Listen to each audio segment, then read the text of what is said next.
जय जय जय जय शाश्वतम् आदिनाद ब्रह्म ओंकार शाश्वतम्।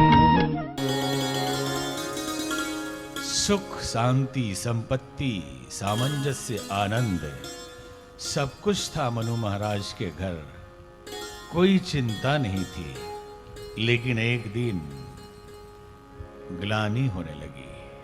किस बात के लिए? क्या बच्चे उनका देखभाल नहीं कर रहे? क्या समाज में उनकी प्रतिष्ठा नहीं है? क्या कोई बीमारी हो गई, कोई रोग लग गया? नहीं। होई न विषय विराग, विषय वासनाओं से वैराग्य नहीं हुआ। जीवन नश्वर है, यहां से चले जाना है और जाने का समय बहुत कम बचा है। चौथापन आ गया। होई न विषय विराग, भवन बसत बहा चौथापन। भवन में रहते रहते चौथापन आ गया और अभी भी हम संसार में ही आसक्त है। इस बात की ग्लानि हुई। कितने लोग हैं जो इस पे विचार भी कर पाते हैं?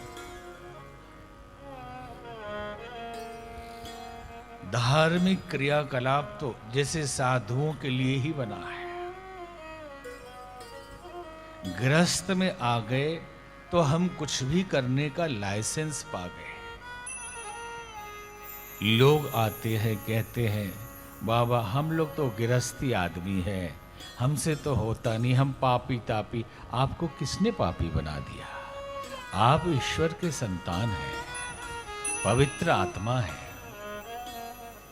गृहस्थी तो व्यवस्था के हिसाब से आप बने और अपनी मर्जी से बने, किसी ने जबरदस्ती नहीं बनाया। और बन भी गए तो किसने कहा कि गृहस्थ में रह के आप तपस्या ना करें? किसने कहा कि गृहस्थ में रह के आप स्वाध्याय न करें? किसने कहा कि गृहस्थ में रह के आप सत्संग न करें? किसने कहा कि गृहस्थ में रह के आप लोक में ही लिप्त रहें, पर लोक के विचार भी न करें? ये भी आपने स्वयं चयन किया है। तो ऊपर धर्मराज के दरबार में ये कोई नहीं सुनने वाला कि आप गृहस्थी थे इसलिए आपने साधना नहीं किया। वहां हिसाब बराबर होगा, सबका हिसाब वहां बराबर ही होने वाला है। ये बहाने यहां चल सकते हैं और किससे बहाने बनाते हैं? क्या मौत रुक जाएगी? क्या किए गए आपके कर्मों का फल नहीं मिलेगा? क्या यही जीवन है?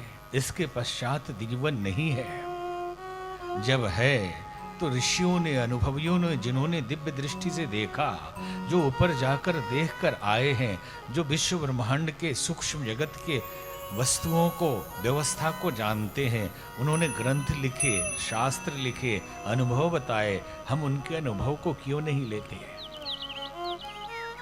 जब बचपन है तो कहते अभी तो बच्चे हैं, जब जवान है तो बोले अभी तो खेलने खाने की उम्र है।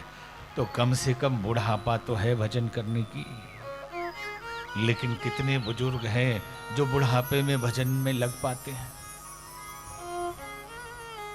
ये भी समय था कि रिटायर हो गए तो मान लेते थे कि अब तो भजन ही करना है, नौकरी से छुट्टी मिल गई, अब तो रिटायर होने के बाद प्राइवेट कंपनी में जॉब ढूंढते हैं बुजुर्ग लोग। और बड़े शान से कहते हैं कि पहले हम उस कंपनी में थे, रिटायर हो गए, अब इस कंपनी में है।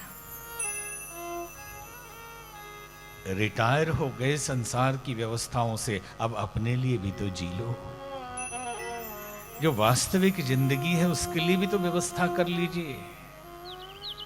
एक राज्य में नियम था कि 10 वर्ष के लिए आप राजा बनेंगे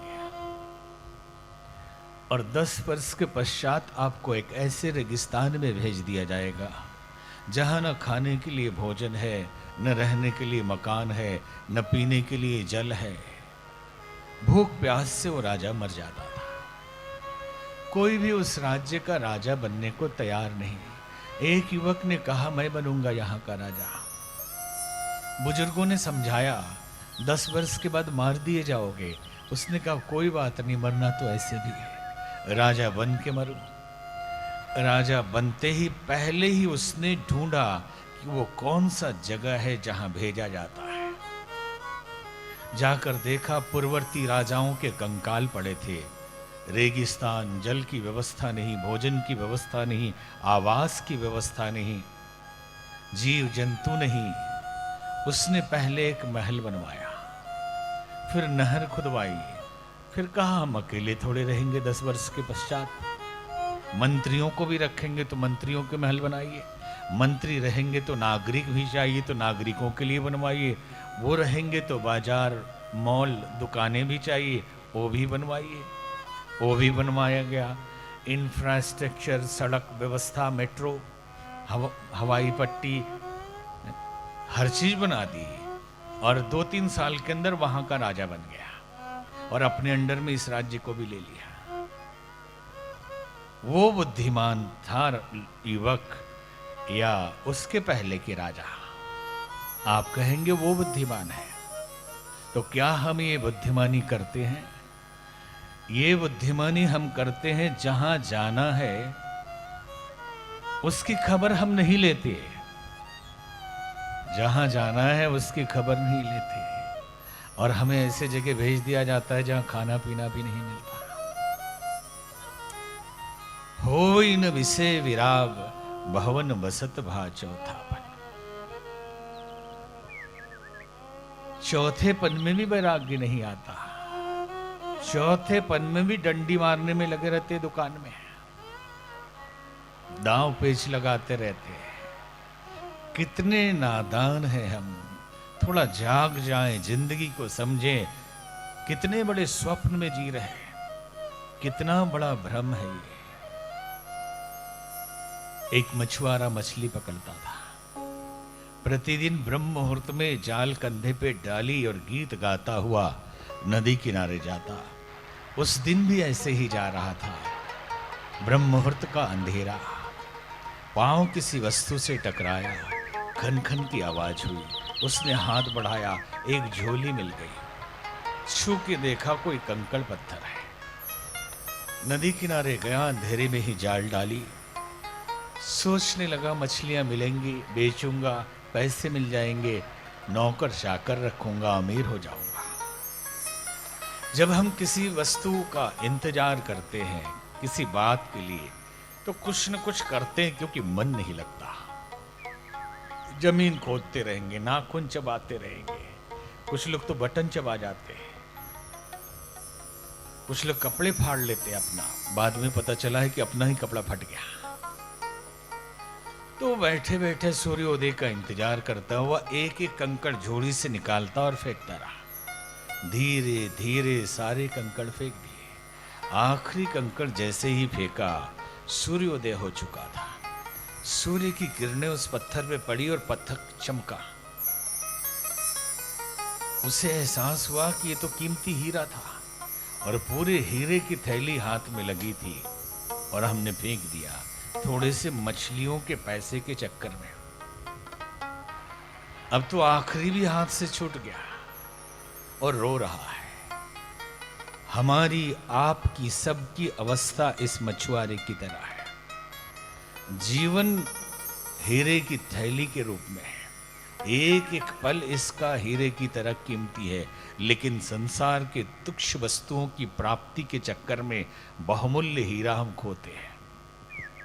और आखिरी छूट जाए तब किसी किसी को होश आता है। मरते समय हर आदमी रोता है, मरते समय हर व्यक्ति रोता है।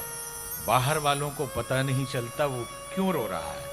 आप मरने वाले को देखिएगा, आंख से आंसू निकलता है। कभी भी मरने वाले हो और उनके पास बैठे रहिएगा तो उनकी आंखों से धीरे धीरे आंसू निकलेगा। ये रोने वाले दो तरह के होते हैं। एक तो वो जिनके जीवन में सूर्योदय हो गया, कोई सद्गुरु मिल गए, कोई ज्ञान की किरण उतर गई, एहसास हो गया कि आखिरी हीरा भी छूट गया।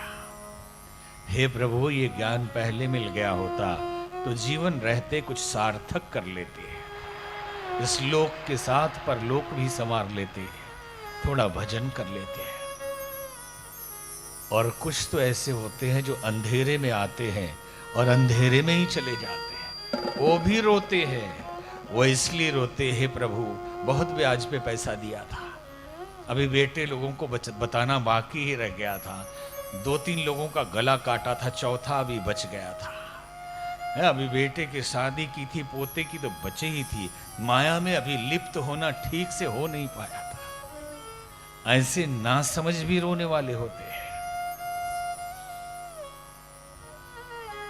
होई न विषय विराग, भवन बसत बहा चौथापन। मनु महाराज को ग्लानि हो रही है कि चौथापन आ गया, विषय वासनाओं से वैराग्य नहीं हुआ। ये भगवान की कथा किस लिए है? इसलिए सुनाई जाती है कि उन कथाओं में जिन ऋषियों ने अपने अनुभव प्राप्त किए और जो तकलीफें झेली, वो आप न झेलें। अभी आपका चौथापन नहीं आया, अभी से समझ लीजिए कि चौथे पन में मनु महाराज को भी ग्लानि हुई, तो हम चौथे पन तक ग्लानि बचा के क्यों रखें? अभी से ही कुछ ऐसा कर लें कि ग्लानि ना हो। और चौथापन आ भी गया, अभी भी हमें ग्लानि नहीं है, मतलब हम गलत रास्ते पे हैं।